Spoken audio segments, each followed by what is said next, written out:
Odredimo sve proste brojeve manje od 100. Primijenit ćemo postupak poznat kao Eratostenovo sito. Ime je dobio po starogrčkom svestranom naučniku, matematičaru, geografu, filozofu i astronomu koji je otkrio ovu metodu. Eratosten je rođen 276. godine pre nove ere u Kireni u sadašnjoj Libiji. Kako postupamo? Zaokružimo broj 2 kao prvi prost broj i precrtamo sve brojeve deljive sa 2, to je parne brojeve.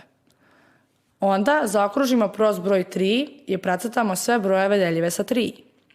Zatim, dalje slično postupamo sa brojevima deljivim sa 5, pa sa 7 i tako dalje.